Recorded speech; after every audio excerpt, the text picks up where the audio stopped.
Welcome to Earth and Ink, where we unpack and explore ideas from the past and present to better understand how the world works. So let's get right into it. Right now, the tensions between Iran, the US, and Israel have escalated into what pretty much looks like the start of World War III. But for most people, this doesn't feel new. It feels like part of something that's been building for years, even decades, actually longer. So maybe the better question isn't why is this happening, but why does this keep happening like this? And the answer depends on how you understand politics. This conflict isn't one single issue. It's many different layers. It's layers of regional power struggles and proxy conflicts and nuclear tensions and long-standing mistrust between all actors involved. What we're seeing now is just a more visible escalation of something that's been unfolding for a long time.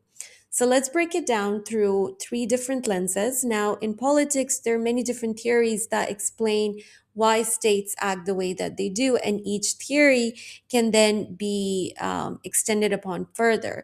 So, what we're going to do is just look at a very quick overview of three more commonly discussed theories of politics. Let's start with realism. Realism begins from a simple idea. There is no global authority above states, so every state has to protect itself because states are basically operating in anarchy. And in anarchy, what matters most is power. So states will do whatever to achieve power, right? And they're going to operate from the mindset through any means necessary. So from this perspective, Israel and Iran both see each other as long-term strategic threats, right? And they're all both trying to expand their influence through different networks and increase their power and deterrence. And the US supports Israel to maintain its influence and balance of power in the region.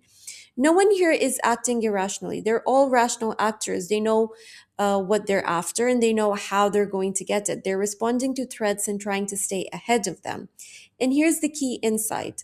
From a realist perspective, even escalation can be rational because if you don't act, you risk becoming weaker. This is why realism can feel so convincing. It explains why conflicts don't just disappear because even peace can feel risky. Everybody's always out to get you. But liberalism challenges that idea. It says conflict isn't inevitable. It happens when cooperation breaks down. So instead of focusing only on power, it looks at agreements and diplomacy and international institutions.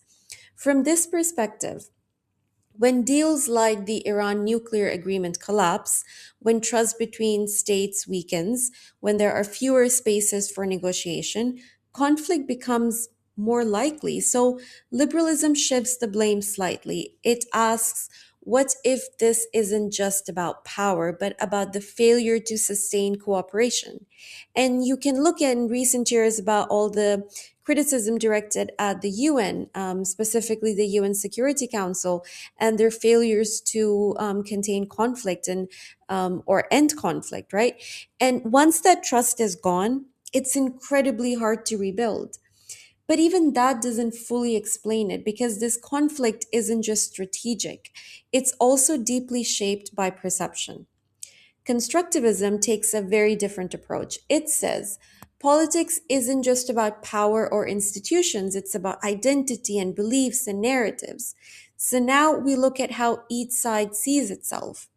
So Iran positions itself as resisting Western and Israeli influence.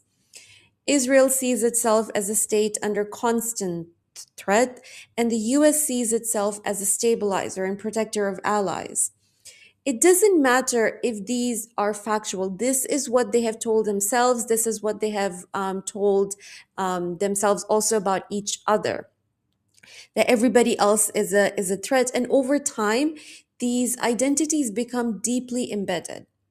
And this is where it gets complicated because when identity is involved, you're not just responding to actions, you're responding to what those actions mean. And that makes conflict harder to resolve because compromise can feel like losing part of who you are. So, if we step back, realism shows us power and survival. Liberalism shows us cooperation and its breakdown. Constructivism shows us identity and perception. Each one explains something real, but none of them explain everything on their own. And this is where theory becomes useful, not because it gives us one answer, but because it shows us different layers of the same reality.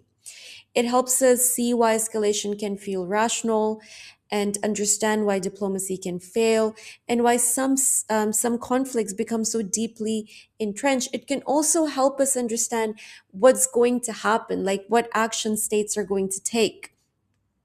So maybe the goal isn't to pick one theory and say, right, this is the answer, but to recognize that how we understand politics shapes how we understand conflict. So I'm curious, which of these perspectives do you think best explains what's happening right now? Is it about power? Is it about the failure of cooperation or identity and perception? Is it a mix of all of those or is it something entirely different? Let me know in the comments. This is Earth and Ink, understanding politics and how the world works. I'll see you in the next video.